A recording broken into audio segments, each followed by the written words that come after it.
bijām mēs Saeimas apakškomisijā, kur izvērtē ATR sekas. Mēs esam sagatavojuši nelielu prezentāciju, jo izskan daudz visādi maldīga informācija. Un mēs gribētu viņu varbūt tās precizēt. Bez to varēsim noklausīties to, ko mūsu deputāts Toms apgalvoja šajā sēdē. Ja mēs skatāmies par šiem projektiem, ko Egils minēja, atcerēsimies to, ka Skolas ielas 4 projekts tika jau saskaņots, izgatavots, saprojektēts vēsturiskajā Egils novadā.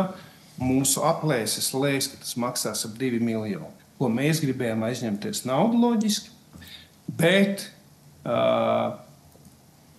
apvienotā novada finanšu komiteja regulāri bloķēja. Droši vien, kad Maris varēs pateikt, vai Egil, tu zini, cik reizi jūs bloķējat šo projektu un nesaskaņojat, jo jūs teicāt, ka jūs negribat apstiprināt negribat apstiprināt, ka mēs aizņemamies naudu.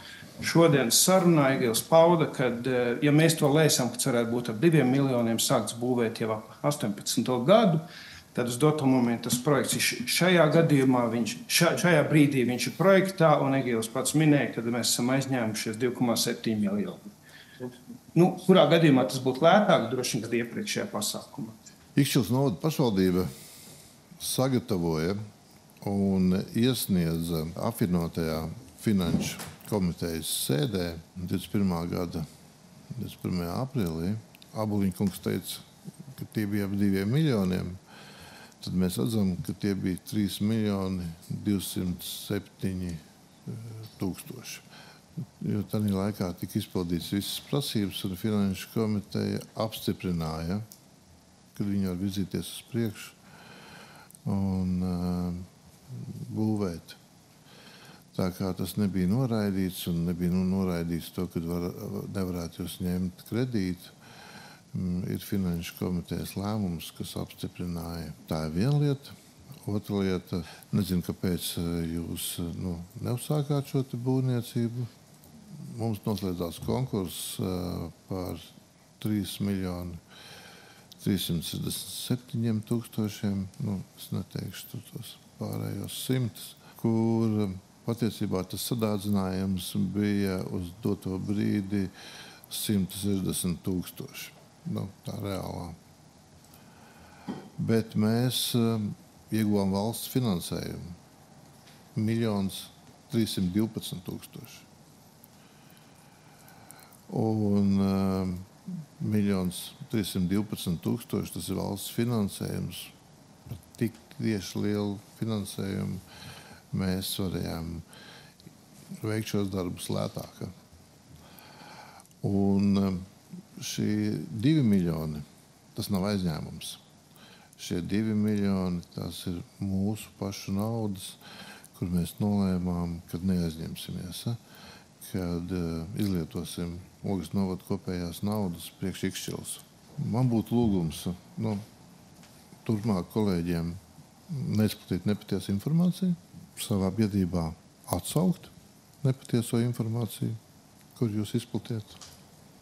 Es neapgalvoju, ka mēs būtu uzbūvējuši to par 2 miljoniem, bet kad mēs lēsām izmaksas, ka tas varētu būt ap 2 miljoni.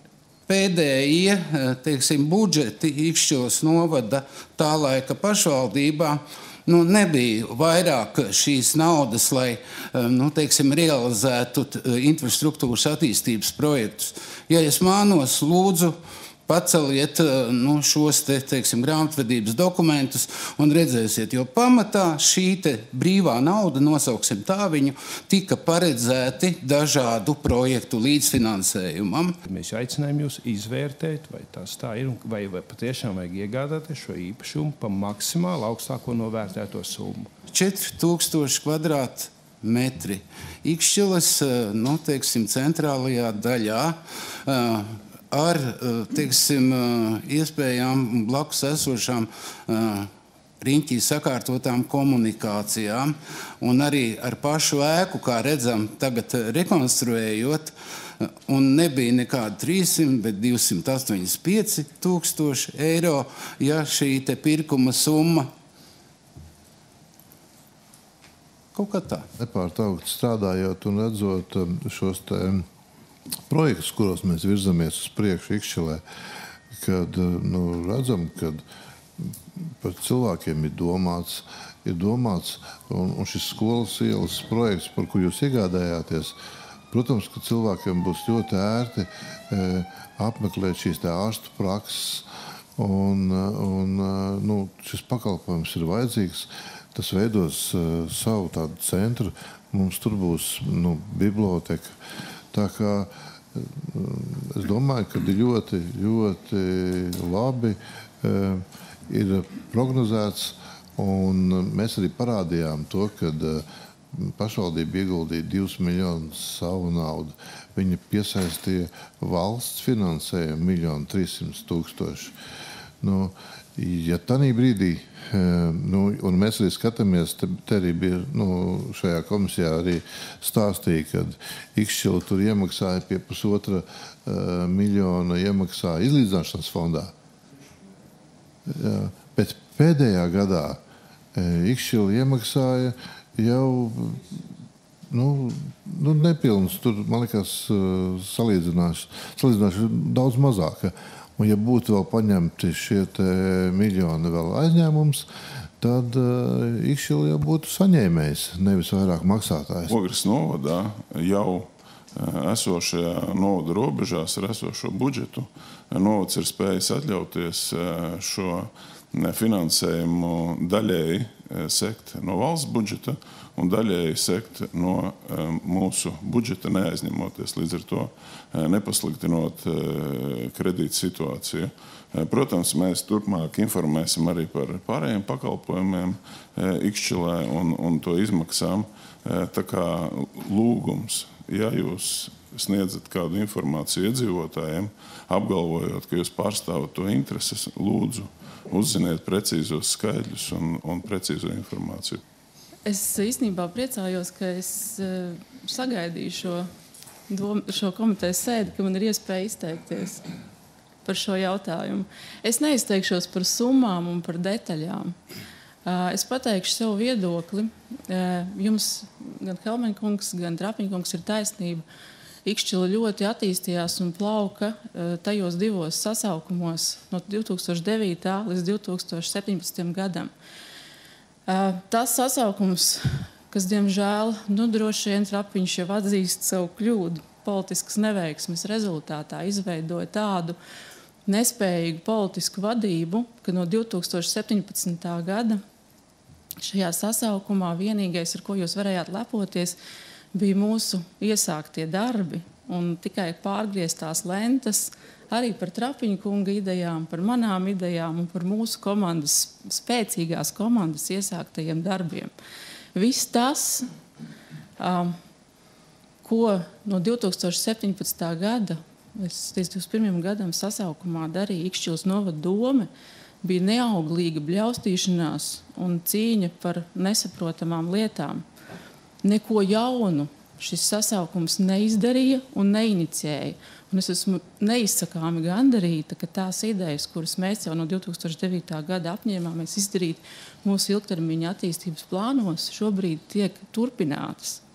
Un priecīga, ka šis sasaukums neveiksmīgais ir beidzies ar populistiskām, necitēšu, mēslu mašīnām un visu pārējo. Es priecājos, ka šeit pie šī galda ir daudz saprātīgi domājošu cilvēku, kas mīl savu novadu, savus novadu cilvēkus, un novēlu turpmāk mūsu ražīgu darbu apvienotajā Ogres novadā.